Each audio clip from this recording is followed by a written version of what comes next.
皆さんごきげんよう、上川薫です。今回取り上げる話題は、ウクライナ情勢関連の国際ニュースをまるっと解説していきます。現在、ウクライナ情勢のニュースでは、何といってもトランプ大統領の動きが注目されているところです。何しろ、ロシアのプーチン大統領との間で当事者を抜きにして、ウクライナの停戦協議を成立させようとしているのですから、かなり無茶なことをしています。現在、トランプ大統領は何としてでもプーチン大統領のご機嫌を取ろうと、とにかくロシアに対する支援の行動を取り続けています。そのため、ウクライナだけではなくヨーロッパ諸国に対しても非常に強い当たりをしており、今後の国際情勢に与える影響も非常に大きなものとなるでしょう。それでは今日最初に取り上げるニュースは、ウクライナに侵略しているロシア軍に対して撤退せよとする国連総会の決議案に対してアメリカが反対したというニュースから見ていきます。ウクライナ侵攻、ロシア軍撤退求める国連決議、アメリカは反対。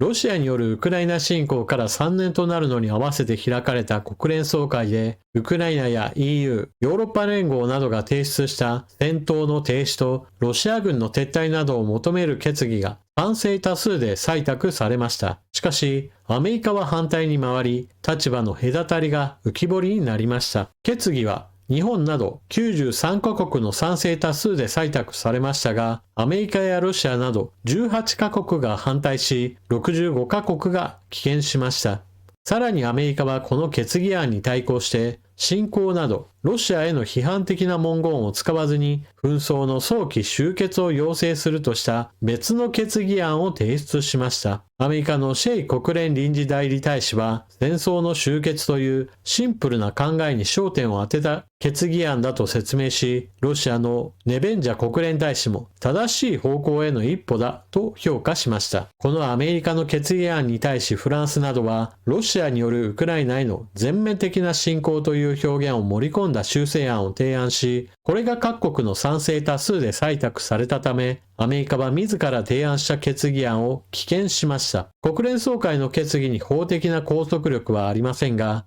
ウクライナ情勢をめぐるアメリカとウクライナやヨーロッパ諸国との立場の隔たりが国連の場で浮き彫りになりました。ロシア軍の撤退などを求めた国連総会の決議案、賛成は緑地に白の十字がある93カ国、反対は赤色でアゲインスト、赤字に白の横線の引いてあるところです。ロシア軍の撤退などを求めているわけですが、当事者であるロシアだけではなく、アメリカもそれに並んで反対の票を投じました。ロシア、アメリカ、ベラルーシ、北朝鮮、イスラエルなど、その顔ぶれにロシアとアメリカが並んでいるというかなり異様な光景となりました。ちなみにイランや中国は棄権しており、アメリカの方がよほどロシアの盟友というような行動を国連総会では取りました。トランプ大統領のこうしたロシア寄りの行動といったものは、少なくとも国連総会という場においては各国の賛同を得ることはできていません。トランプ大統領自身は現在ヨーロッパ各国の首脳との会談が予定されています。まず最初に会談したのはフランスのマクロン大統領。マクロン大統領はウクライナ降伏による和平は認められないと発言しました。マクロン大統領はトランプ大統領とアメリカホワイトハウスで会談し、ウクライナのいかなる和平合意も安全への保障が伴わなければならないと述べた。この和平はウクライナの降伏であってはならない。保証のない停戦であってはならないと発言した。一方トランプ氏は安全の保障については触れず、ウクライナの平和を確保するための費用と負担はアメリカだけでなくヨーロッパ各国も背負わなくてはならないと述べた。これを受けてマクロン氏は安全のための負担をより公平に分ける必要性をヨーロッパは理解していると説明。ロシアによるウクライナ侵攻開始から3年となるこの日の会談が前向きの道筋を示したと付け加えた。会談そのものは温かい言葉を交わしたものだったが、記者会見の中ではウクライナでの戦争の終結に関していくつかの明確な相違点が浮かび上がった。その一つが和平合意に安全の保障を盛り込むかどうかだった。トランプ氏は可能な限り早期の停戦を望むと主張。停戦が合意されれば自らロシアを訪問し、プーチン大統領に会うと付け加えた。これに対しマクロン氏はもっと慎重な進行を提案。停戦を経てウクライナを長期的に守るための明確な保証を含んだ広範な和平合意へと進むべきだとした。両首脳の意見が一致した一点もあった。いかなる和平合意もヨーロッパ平和維持軍のウクライナ派遣を含むべきだという考えだった。マクロン氏は平和維持軍は前線には配置されない。いかなる紛争でも当事者にはならない。和平が遵守されるために派遣されると述べた。フランスのマクロン大統領は停戦合意がなされた後であればヨーロッパ各国が平和維持部隊を派遣するといった話をしています。これを果たしてプーチン大統領が受け入れるかはちょっと疑問です。少なくともプーチン大統領はウクライナがヨーロッパ各国の勢力に組み込まれることを自国の安全保障を脅かすとこれまで侵略の理由としてきました。NATO 加盟とはまた別の問題ではあるものの、ウクライナの地にヨーロッパ各国の軍隊が駐屯するようになるということは、とてもアレルギーを引き起こすような状態ではないかと思われます。それと、トランプ大統領がヨーロッパ各国からの軍隊の引き上げやもしくは核シェアリングの解消といったことも匂わしているため、マクロン大統領は将来的にはフランス軍の持っている核戦力をドイツに提供する案なども示しています。トランプ大統領の動きはヨーロッパ各国における通常戦力だけではなく核抑止力のあり方についても大きな変動を起こす可能性があります。さて、国連総会の場においてロシア軍の撤退などを求める決議案だったのですが、日本について一言言及しておきましょう。石破首相はトランプ大統領のロシア寄りの言動といったものを見てもアメリカ追従の動きは見せておらず、ウクライナ支援の姿勢に揺らぎはないと強調しました。国連常任理事国が他国に侵略し、その領土を強引に奪い取るといったことは、国際秩序を重んじる日本の外交基本姿勢と相入れないものであり、このようなことを認めるのは日本の国益にかなうものではありません。トランプ大統領に追随するのではなく、ヨーロッパ各国との連携路線をとっていることを私は支持します。さて、現在トランプ大統領はバイデン政権が行ったウクライナ支援、その見返りとしてウクライナの地下資源 50% プラスアルファ、港湾インフラ施設など様々なものからの収益を求めています。これに関連してプーチン大統領はトランプ大統領と共に手を取り地下資源開発をしないかと誘うような発言をしています。プーチン大統領、併合したウクライナ4州でアメリカと資源開発の用意。プーチン大統領はトランプ大統領がウクライナ国内の鉱物資源の権益を求めていることに関連してロシアが一方的に併合したウクライナの4つの州を念頭にアメリカなどと共同で鉱物資源の開発を行う用意があると主張しました。プーチン大統領はいわゆる新しい歴史的領土にも一定の埋蔵量があると述べ、ロシアが一方的に併合したウクライナの4つの州を念頭にアメリカなどの外国と共同で鉱物資源の開発を行う用意があると主張しました。また、ウクライナでの戦闘終結に向けた協議をロシアとアメリカが主導していることにヨーロッパ各国が反発していることについて、もし彼らが戻りたいのであれば歓迎すると述べ、ヨーロッパ各国の協議への参加を拒まない姿勢を示しました。一方、現政権のトップが目標の実現を妨げていると述べ、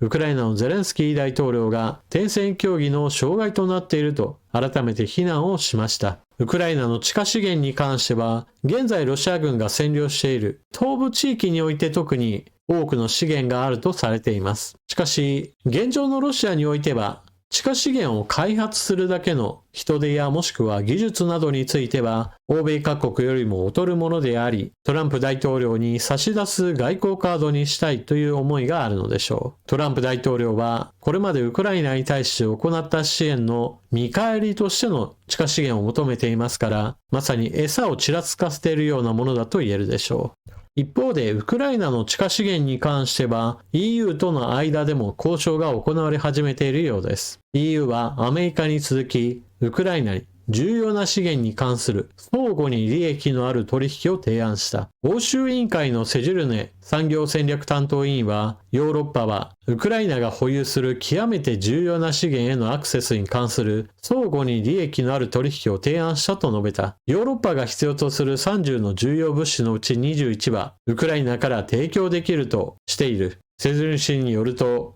ヨーロッパはウクライナにとって不利となる合意を決して要求しないと強調した。EU は財政・軍事援助と引き換えにウクライナに天然資源を要求するつもりはないと指摘した。EU は過去3年間ウクライナを支援する主要な援助国であり、我々はウクライナのため、ウクライナ国民のため、そしてヨーロッパの安全保障のために支援を行っている。EU の提案はウクライナと米国間の天然資源取引の協議が行われている最中に出された。そもそもウクライナの地下資源に関して軍事援助を引き出そうといった狙いはゼレンスキー政権から出てきたことです。しかし、それでもなおアメリカとウクライナとの間で交渉がまとまっていないのは、ゼレンスキー大統領はウクライナの地下資源をこれからの軍事支援につなげてほしいがために外交カードとして利用しようとしています。一方でトランプ大統領はあくまでもこれまで行った軍事支援の見返りとして地下資源を求めています。双方の狙いが全く噛み合っていないがために交渉は現在のところ暗礁に乗り上げているところです。一方で EU は EU にとっても利益が出るし、開発することによってウクライナに対しても還元があるものとしてのビジネスの提案を行っているようです。トランプ大統領がこれからの軍事支援についても言及すれば話は変わるでしょうが、このままだと EU の方がより広い地域で地下資源権益についてウクライナと話をまとめる可能性があります。次に、先日の動画でドイツで政権交代が起こったことを解説しました。ショルツ首相の与党は選挙において惨敗、第3党に交代します。その代わり、第1党に躍り出たキリスト教民主社会同盟 CDU-CSU のリーダーであるメルツ氏はドイツ軍の再建を目指しています。ドイツ緊急防衛基金として約31兆3000億円を検討。次期首相候補となったメルツ氏は最大約31兆3000億円の防衛特別予算を迅速に承認するため選挙で敗北した社会民主党 SPD との協議を開始した。メルツ氏の CDU と SPD の当局者は老朽化した軍備を強化するための資金を確保するためにドイツの政府借り入れに関する厳しい規制を回避する方法について話し合っている。3年前に承認された額の2倍に相当する新たな軍事予算の枠組みを現在の議会で強行する可能性を検討しているという。メルツ氏はロシアの侵略に対抗するためドイツの軍事支出を拡大することを公約に掲げてきたが、議会では少数派政党が法案を否決できるだけの議席を確保したため困難に直面する。メルツ氏の政党の議席数は3分の2に満たないため、政府借り入れを制限する憲法上の制約の排除を可決するには力不足だ。新しい政権が立ち上がろうとしていますが、果たしてドイツが軍備を整えることができるかどうかはまだまだ不透明な状態です。現在のアメリカが取っている行動というものは完全にロシアのプーチン大統領にとって都合の良い行動であり、トランプ大統領の言う偉大なアメリカを取り戻す行動とはとても思えません。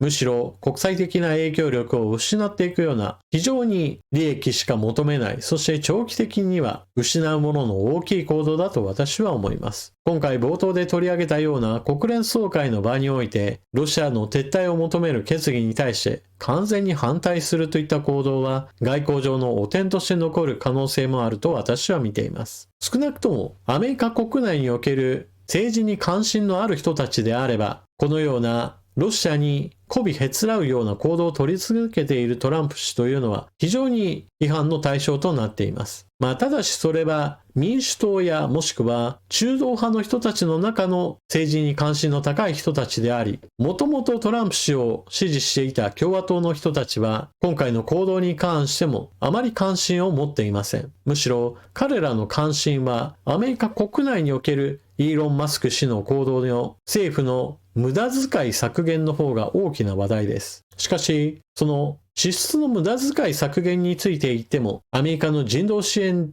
資金についても凍結が進められており、無駄だとして省いた予算というものが結局のところアメリカの国際的な影響力を下げることへとつながっていきます。おそらくその分野においては中国の影響力が増大するだろうと見られています。そして今回の件で言ってもロシアの肩を持つことによって完全にヨーロッパ側と意見の違いといったものが際立ったわけですから、これもまた直接的な対立の渦中にはない中国にとっては非常に望ましいような出来事が立て続けに起こっているような状況です。さらにトランプ氏は完全に墓穴を掘るような行動をとっているようにしか見えません。それが関税政策の乱用です。トランプ氏は見捨てられた労働者たちを救うためにもアメリカ国内に製造業を戻さなければならないとしています。しかし、アメリカの人件費は各国に比べて高い水準にあり、高額商品ならいざ知らず、すべての商品の製造などをアメリカ国内に戻そうとすれば、それは単純に物価高の進行を招くものとなります。この物価高の進行、インフレの悪化といったものは、給料が上がるペースよりもひどいものとなれば、多くの人たちにとって許容しがたいものとなっていきます。そして、この生活苦といったものは、外交政策云々よりもはるかに、その国における支持率の低下を招くものです。外交政策というものは、結局のところ、政治について関心のある人たちについては、評価基準の一つになるのですが、普段政治のことについて熱心に考えることのない人たちにしてみれば、とにかく日々の生活に悪影響をもたらす政策が最も意味嫌うものとなります。日本にしてみれば、